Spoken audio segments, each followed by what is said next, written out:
had always been humble and respectful towards others in general till say 2016-17, but something happened in the year 2018 and I realized the reality of this world. That's the time I created a few semi-red pill Facebook pages that shared the reality of this world through memes and sarcasm. That was the time I was introduced to the dank meme community. Meme बनाना और लोगों को offend करना, उनको reality से रूबरू कराना, ये मेरा पेशा बन चुका था.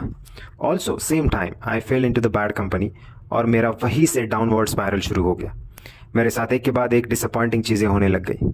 ऊपर से एक तो मेरा रिसर्च बेस्ड साइंटिफिक दिमाग, मैथमेटिकल दिमाग. क्या बताऊँ मैं अपने पागल दिमाग के बारे में, क्या ही बताऊँ. बचपन से ही मेरा दिमाग पागल रहा है. एजुकेशन सिस्टम ने इसे तो और भी पागल बना दिया. हर चीज़ को लॉजिकली साइंटिफिकली सोचने की आदत इस एजुकेशन सिस्टम ने मुझे लगा दी. तो मेरे साथ बचपन में यूँ ऐसा होता आ रहा है कि way of thinking has always been mathematical, logical and not the words, to which I had severe difficulty in communication. मेरे सर के ऊपर मैथ्स का बुखार इस कदर छाया हुआ रहता था कि मैं ज़िंदगी की हर चीज़ में मैथ्स के कैलकुलेशंस डालना चाहता था.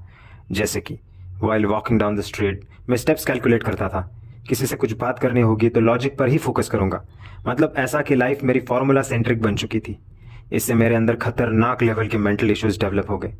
I lost the ability to be human. और इससे मेरे लाइफ के अंदर जो रिलेशनशिप्स थी उन पर भी असर आना शुरू हुआ. ड्यूरिंग दिस टाइम मैं बिना वजह मेरे जो करीबी दोस्त थे उन पर गुस्सा करने लग गया था. उनके साथ मिसबिहेव करने लगा. उनके फेसबुक कमेंट्स पर जाकर उनसे बिना मतलब लड़ता था. उनके साथ बेवजह आर्ग्यू करता था. पता नहीं ये सैडिस्टिक प्लेजर क्यों मैं सीख कर रहा था, लेकिन ये बात मुझे समझ आ गई कि my mind is messed up at next level. और जब इसी दौरान after living CISF and getting into Xavier's college made my mental issues even more amplified. मैं जब जेवियर्स कॉलेज में था तो मुझे हेलुसिनेशंस आते थे कि कोई मेरे कंधे पर बैठकर मेरा गला दबा रहा है. अचानक से मेरी ब्रीदिंग स्टॉप हो जाती थी. CISF में जो हमारी गन्स ट्रेनिंग चलती थी उसकी भी आवाज़ें मुझे सुनाई देती थी. इसके अलावा अजीबोगरीब वॉइसेस मेरे हेड के अंदर चलती रहती थी. और सबसे बड़ा दुश्मन था मेरी मल्टीपल पर्सनालिटीज़ की डिसऑर्डर, कि अचानक से मैं पर्सनालिटी बदल के अलग ही इंसान बन जाता था. मैं तो इसके बारे में अनअवेयर ही रहता था, लेकिन people around me wondered if this was the same person we were talking to some time ago. मतलब ये था कि मेरा मन ही मुझे साथ नहीं दे रहा था. साइकोपैथी की तरफ मुड़े जा रहा था. इंटरनेट पर मीम्स बनाते बनाते, ऑनलाइन ट्रोलिंग करते करते मेरी खुद की ही बैंड बज गई. Again sadistic pleasure in being abused. मैं ऑफेंसिव मीम्स बना के लोगों को ट्रिगर करता था और उनका गुस्सा झेलना मुझे सैडिस्टिक प्लेजर देता था. लोग कमेंट सेक्शन में मैसेज करके मुझे जो गालियाँ देते थे, ये चीज़ मुझे एडिक्टिव लगने लग गई थी. लोगों की टॉक्सिसिटी अट्रैक्ट करना ये मेरा शौक बन चुका था. और टॉक्सिक लोग भी डायरेक्टली इनडायरेक्टली अट्रैक्ट में करता था.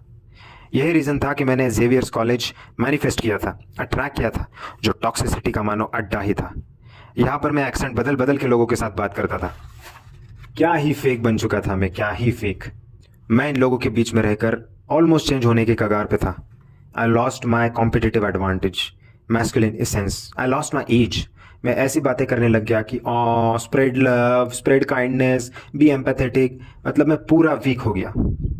ऊपर से कुछ फैकल्टी और क्लासमेट्स के साथ मैं अटैच भी हो गया. इस माहौल ने मुझे सिर्फ और सिर्फ गिल्ट कॉम्प्लेक्स दिया, जिसकी वजह से I try to be extraordinary for no reason. तो मैं एक बात आपको बताता चलूँ गाइस, आपको लोगों के बहकावे में आकर एक्स्ट्राऑर्डिनरी बनने की बिल्कुल भी ज़रूरत नहीं है, जैसे मैं करता था. आप ऑर्डिनरी रहे तो भी चलेगा. कभी कभी आप कुछ एक्स्ट्राऑर्डिनरी करने के चक्कर में आपका कटवा लेते हैं. मैंने भी हमेशा अपना कटवा ही लिया है. मैं ये कर दूंगा, वो कर दूंगा, मैं ऐसा हूँ, वैसा हूँ, मैं अलग हूँ, थलग हूँ. तो ये अलग अलग करने के चक्कर में ही मैंने अपना अलग तरीके से कटवा लिया है.